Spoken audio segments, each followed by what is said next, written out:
Hi friends, welcome back to dhansasworld. ഇന്നത്തെ നമ്മുടെ recipe അരിപ്പൊടി വെച്ചിട്ടുള്ള വളരെ സോഫ്റ്റ് ആയിട്ടുള്ള ഒരു കലത്തപ്പത്തിൻ്റെ റെസിപ്പിയാണ്. അപ്പോൾ നമ്മൾ സാധാരണ പച്ചരിയൊക്കെ കുതിർത്ത് വെച്ച് 3-4 മണിക്കൂർ കഴിഞ്ഞ് അരച്ചിട്ടാണ് സാധാരണ കലത്തപ്പം ഉണ്ടാക്കുന്നത്. പക്ഷേങ്കിൽ നമുക്ക് പെട്ടെന്ന് ഒരു കലത്തപ്പമൊക്കെ തിന്നണമെന്ന് ആഗ്രഹം ഉണ്ടെങ്കിൽ നിങ്ങൾ വീട്ടിൽ അരിപ്പൊടി ഉണ്ടെങ്കിൽ നമുക്ക് വളരെ പെട്ടെന്ന് തന്നെ ഒരു 10-15 മിനിറ്റ് കൊണ്ട് നല്ല സോഫ്റ്റ് ആയിട്ടുള്ള നല്ല ആരെടുത്ത കലത്തപ്പം ഉണ്ടാക്കിയെടുക്കാൻ പറ്റും.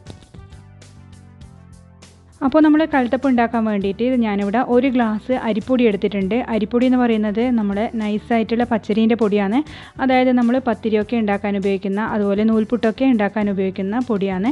അപ്പോൾ 1 ഗ്ലാസ് പൊടി ഞാനിവിടെ മിക്സീൻ്റെ ജാറിൽ ഇട്ട് കൊടുത്തിട്ടുണ്ട്. ഇനി നമുക്ക് വേണ്ടുന്നത് നമ്മുടെ ചോറാണ്. അപ്പോൾ ചോറ് ഒരു 2 ടേബിൾ സ്പൂൺ ഇട്ട് കൊടുത്താൽ മതി. ചോറ് അധികമായി പോകണ്ട. അപ്പോൾ നമ്മളെ കലത്തപ്പം വളരെ സോഫ്റ്റ് ആയിരിക്കും, പക്ഷേങ്കിൽ അതിൻ്റെ ഉള്ളിൽ നല്ല ഒട്ടലുണ്ടാകും. അതുകൊണ്ട് നമുക്കൊരു 2 ടേബിൾ സ്പൂൺ മാത്രം എടുത്താൽ മതി. അപ്പോൾ ചോറ് ഇട്ട് കൊടുത്തതിന് ശേഷം ഞാൻ അതിൽ കുറച്ച് വെള്ളം ഒഴിച്ചു കൊടുത്തിട്ടുണ്ട്. പിന്നെ നമ്മൾ കുറച്ച് ഉപ്പ് ചേർക്കുന്നുണ്ട്. എന്നിട്ട് ഒരു സ്പൂൺ വെച്ചിട്ട് ഒന്ന് നന്നായിട്ട് മിക്സ് ചെയ്യാം. അപ്പോൾ നിങ്ങൾക്ക് എത്രത്തോളം വെള്ളം ആവശ്യമുണ്ടോ അത്രയും നമുക്ക് ചേർത്ത് കൊടുക്കാം. കാരണം നമ്മൾ ഈ പൊടിയൊക്കെ ഒന്ന് നന്നായിട്ടൊന്ന് അലിഞ്ഞ് വരണം. എന്നിട്ട് മാത്രമേ നമ്മൾ മിക്സിയിലൊന്ന് അരച്ചെടുക്കാൻ പാടുള്ളൂ. അപ്പോൾ വെള്ളം നമുക്കൊന്ന് നോക്കിയിട്ട് ചേർത്ത് കൊടുത്താൽ മതി. എന്നിട്ട് ഇതുപോലെ ഒന്ന് സ്പൂൺ വെച്ചിട്ടൊന്ന് മിക്സ് ചെയ്തെടുക്കാം. കുറച്ച് ലൂസായിട്ട് തന്നെ നമ്മളിത് കലക്കിയെടുക്കണം. എന്നിട്ട് നമ്മളിതൊന്ന് അരച്ചു കൊണ്ടുവരുന്നുണ്ട്. അപ്പോൾ നമ്മൾ അരിപ്പൊടി ഞാനിവിടെ നന്നായിട്ട് തന്നെ നല്ല ഫൈനായിട്ട് തന്നെ അരച്ചെടുത്തുകൊണ്ട് വന്നിട്ടുണ്ട്. നൈസായിട്ടുള്ള പൊടി ആയതുകൊണ്ട് നല്ലോണം തന്നെ നമുക്ക് അരിഞ്ഞ് കിട്ടും. വേഗത്തിൽ നമ്മൾ അരി അരക്കുന്ന പോലെയല്ല, പെട്ടെന്ന് തന്നെ അരിഞ്ഞ് കിട്ടും. അപ്പോൾ നമ്മളിത് ഒരു പാത്രത്തിലേക്ക് മാറ്റി കൊടുക്കുന്നുണ്ട്. അപ്പോൾ ഈ അരക്കുന്ന സമയത്ത് നിങ്ങൾക്ക് ഏലക്ക വേണമെങ്കിൽ ചേർത്തിട്ട് നമുക്ക് അരച്ചെടുക്കാം. പക്ഷേ ഞാൻ ഈ സമയത്ത് ചേർക്കുന്നില്ല. അപ്പോൾ നിങ്ങൾക്ക് താല്പര്യം ഉണ്ടെങ്കിൽ ഈ സമയത്ത് ഏലക്ക 1-2 ചേർത്ത് കൊടുത്തിട്ട് അരച്ചെടുക്കുക. അതുപോലെ ജീരകം താല്പര്യം ഉണ്ടെങ്കിൽ മുഴുവനായിട്ടുള്ള ജീരകം ഇതിലേക്ക് ചേർത്തിട്ട് അരച്ചെടുക്കാം. അപ്പോൾ ഞാനിത് രണ്ടും ചേർക്കുന്നില്ല ഈ സമയത്ത്. അപ്പോൾ നമുക്കിത് നന്നായിട്ടൊന്ന് മിക്സ് ചെയ്തെടുക്കണം. ഇനി ഇതിലേക്ക് നമുക്ക് ശർക്കരപ്പാനി ചേർക്കാനുണ്ട്. അപ്പോൾ ഈ ഒരു കൺസിസ്റ്റൻസിയാണ് ഈ സമയത്ത് നമുക്ക് വേണ്ടത്. ഇനി നമുക്ക് ശർക്കര ഒന്ന് ഉരുക്കിയെടുക്കണം. അപ്പോൾ ഇതുപോലെയുള്ള ഒരു 2-3 കഷ്ണം ശർക്കരയാണ് ഞാൻ എടുത്തിരിക്കുന്നത്. അപ്പോൾ നല്ല കളറുള്ള ശർക്കരയാണ്. അതുകൊണ്ട് നമ്മളെ അപ്പത്തിന് നല്ലൊരു കളറും കിട്ടും. അപ്പോൾ നമ്മൾ ശർക്കര പാനിയാക്കിയതിന് ശേഷം ആ ഒരു ചൂടോടെ തന്നെ നമ്മൾ ഈ കൂട്ടിലേക്ക് ചേർത്ത് കൊടുക്കണം. എന്നാൽ മാത്രമേ നമുക്ക് നല്ല പെർഫെക്റ്റ് ആയിട്ടുള്ള കലത്തപ്പം ഉണ്ടാക്കിയെടുക്കാൻ പറ്റുള്ളൂ. അപ്പോൾ ഈ ചൂടോടെ ചേർക്കുന്ന സമയത്താണ് നമുക്ക് കലത്തപ്പം നല്ല ആരൊക്കെ വേണ്ടിയിട്ട് നല്ല സോഫ്റ്റായിട്ട് കിട്ടുന്നത്. അപ്പോൾ ആ ചൂടോടെ തന്നെ നമുക്കിത് ഒന്ന് അരിച്ചിട്ട് ഒഴിച്ചു കൊടുക്കാം. അപ്പോൾ നമ്മൾ ശർക്കരപ്പാനി അരിച്ചൊഴിക്കുന്ന സമയത്തിന് നമ്മൾ വേറൊരു കയ്യിൽ വെച്ചിട്ട് നന്നായിട്ട് മിക്സ് ചെയ്ത് കൊടുക്കണം. അല്ലെങ്കിൽ നമ്മൾ ചൂടോടെ ഈ ശർക്കരപ്പാനി ഒഴിക്കുന്ന സമയത്ത് നമ്മളെ മാവ് കട്ട കെട്ടി പോകും.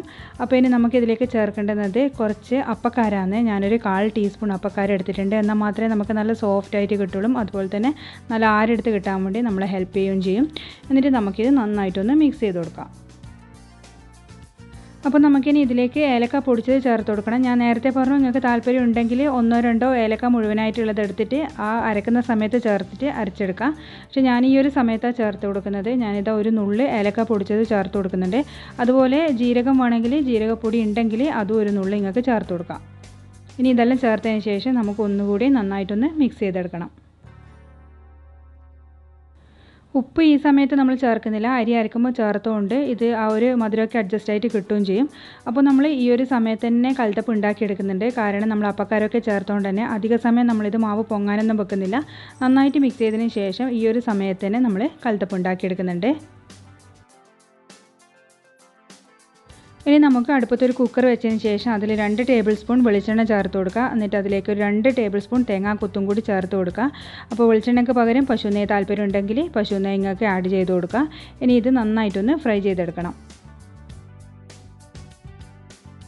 അപ്പോൾ തേങ്ങാക്കൊത്ത് നിങ്ങൾ ആഡ് ചെയ്യാതിരിക്കാൻ മറക്കാൻ പാടില്ല. കാരണം ഇതാണൊരു പ്രത്യേക ടേസ്റ്റ് കൊടുക്കുന്നത്. അപ്പോൾ നമ്മൾ ഈ കലത്തപ്പം കഴിക്കുന്ന സമയത്ത് ഇത് കടിക്കുമ്പോൾ നല്ലൊരു ടേസ്റ്റ് ഉണ്ടാകും.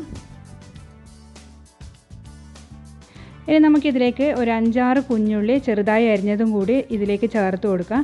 അപ്പോൾ കുഞ്ഞുള്ളിയും തേങ്ങാക്കൊത്തും നിങ്ങൾ ഒരിക്കലും സ്കിപ്പ് ചെയ്യാൻ പാടില്ല. ഇത് രണ്ടുമാണ് ഈ കലത്തപ്പത്തിന് ഒരു പ്രത്യേക ടേസ്റ്റ് കൊടുക്കുന്നത്. ഇത് രണ്ടും കൂടി നമുക്ക് നന്നായിട്ടൊന്ന് ഫ്രൈ ചെയ്തെടുക്കണം.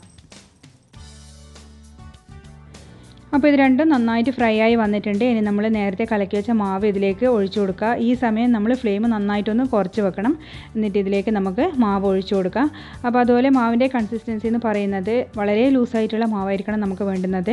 അപ്പോൾ ഞാൻ നേരത്തെ നിങ്ങൾ കൂട്ടി വെക്കുന്നത് കണ്ടിട്ടുണ്ടാവുമല്ലോ, കണ്ടോ, വളരെ ലൂസായിട്ടുള്ളൊരു മാവാണ്. എന്നാൽ മാത്രമേ നമുക്ക് നല്ല പെർഫെക്റ്റ് ആയിട്ട് നല്ല ആരുമൊക്കെ വീണിട്ട് കിട്ടുള്ളൂ. അപ്പോൾ ഇത് നമുക്ക് ഒഴിച്ചതിന് ശേഷം നമുക്ക് ഇനി ഇതൊന്ന് കുക്ക് ചെയ്തെടുക്കണം.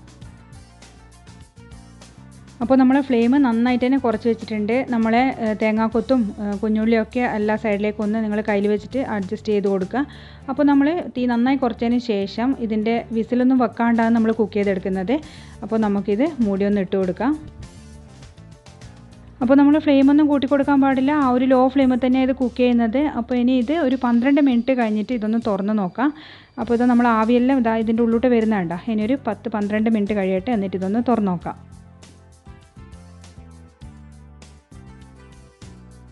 ഒരു സമയം കഴിഞ്ഞതിന് ശേഷം ഞാൻ ഇതൊന്ന് തുറന്ന് നോക്കിയിട്ടുണ്ട്. എന്നിട്ട് നമുക്ക് നമ്മുടെ അടുത്തൊരു ഫോർക്കോ ടൂത്ത് പിക്കോ എന്തെങ്കിലും ഉണ്ടെങ്കിൽ അത് വെച്ചിട്ടൊന്ന് കുത്തി നോക്കാം. ഇത് നമുക്ക് കുക്കായിട്ടുണ്ടോ എന്നൊന്ന് നമുക്ക് ചെക്ക് ചെയ്ത് നോക്കാം.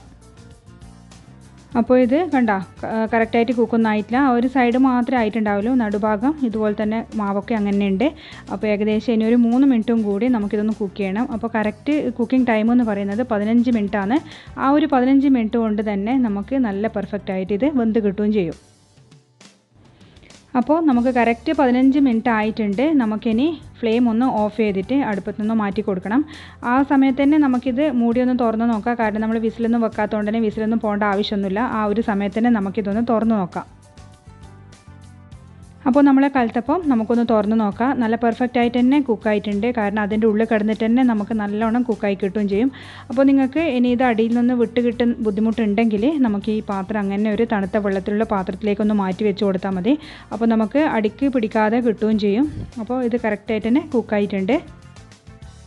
അപ്പോൾ ഞാനിത് ഒരു കുറച്ച് സമയം ഇത് മൂടി വെക്കുന്നുണ്ട്. തണുത്തതിന് ശേഷം മാത്രമേ ഞാനിത് ഇതിൽ നിന്ന് മാറ്റി കൊടുക്കുന്നുള്ളൂ. അപ്പോൾ ഒരു കത്തിയോ എന്തെങ്കിലും വെച്ചിട്ട് നിങ്ങൾ സൈഡിൽ നിന്ന് വിടിയിച്ചിട്ട് നമുക്കിത് മാറ്റി കൊടുക്കാം ഈ പാത്രത്തിൽ നിന്ന്. അതുപോലെ കൽത്തപ്പം ഉണ്ടാക്കുമ്പോൾ നിങ്ങൾ കുറച്ച് നല്ല എന്താ പറയണ്ടേ, കുഴിയുള്ള പോലത്തെ ഒരു കുക്കർ എടുക്കുക. എന്നാൽ മാത്രമേ നമുക്ക് അതിൻ്റെ ഒരു കറക്റ്റ് ഷേപ്പ് കിട്ടുള്ളൂ.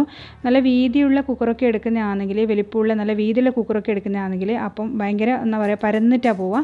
അപ്പോൾ ഈ ഒരു ഷേപ്പ് നമ്മൾ ആ ഒരു കേക്കിൻ്റെ ഒക്കെ പോലത്തെ ഷേപ്പ് കിട്ടണമെങ്കിൽ നല്ല കുഴിയുള്ള കുക്കർ തന്നെ എടുക്കണം.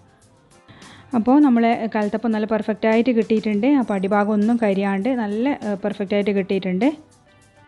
അപ്പോൾ എല്ലാവരും ഇതുപോലെ ഒന്ന് ട്രൈ ചെയ്ത് നോക്കുക. കൽത്തപ്പം നിങ്ങൾക്ക് കഴിക്കണമെന്ന് ആഗ്രഹമുള്ള സമയത്ത് അരിയൊക്കെ കുതിർത്ത് ആ ഒരു 3-4 മണിക്കൂറൊന്നും വെയിറ്റ് ചെയ്യാണ്ട് തന്നെ നമുക്ക് അരിപ്പൊടി വീട്ടിലുണ്ടെങ്കിൽ വേഗത്തിൽ തന്നെ നമുക്കിത് ഉണ്ടാക്കിയെടുക്കാൻ പറ്റും. അപ്പോൾ നമുക്കിതൊന്ന് തണിഞ്ഞതിന് ശേഷം ഇതൊന്ന് കട്ട് ചെയ്ത് നോക്കാം. അപ്പോൾ നമ്മളെ കൽത്തപ്പം കണ്ടോ, നല്ല സോഫ്റ്റായിട്ട് കട്ട് ചെയ്യുമ്പം തന്നെ അങ്ങ് ഇതായിട്ട് പോകുന്നുണ്ട്. അത്രയും സോഫ്റ്റാണിത്, നല്ല പഞ്ഞ് പോലത്തെ അപ്പമാണ്. അപ്പോൾ അരി അരച്ചിട്ട് ഉണ്ടാക്കുന്ന കൽത്തപ്പത്തിൻ്റെ റെസിപ്പി ഞാനിവിടെ ഇട്ടിട്ടുണ്ടായിരുന്നു. അപ്പോൾ അത് ആവശ്യമുള്ളവർ പോയിട്ട് കാണുക. കണ്ട നല്ല ആരെടുത്ത നല്ല സോഫ്റ്റായിട്ടുള്ള കൽത്തപ്പം. അപ്പോൾ എല്ലാവരും ഉണ്ടാക്കി നോക്കുക, നിങ്ങളുടെ അഭിപ്രായങ്ങൾ പറയാം. നമുക്കിനി അടുത്ത വീഡിയോയിൽ പുതിയ റെസിപ്പി ആയിട്ട് കാണാം. Thank you.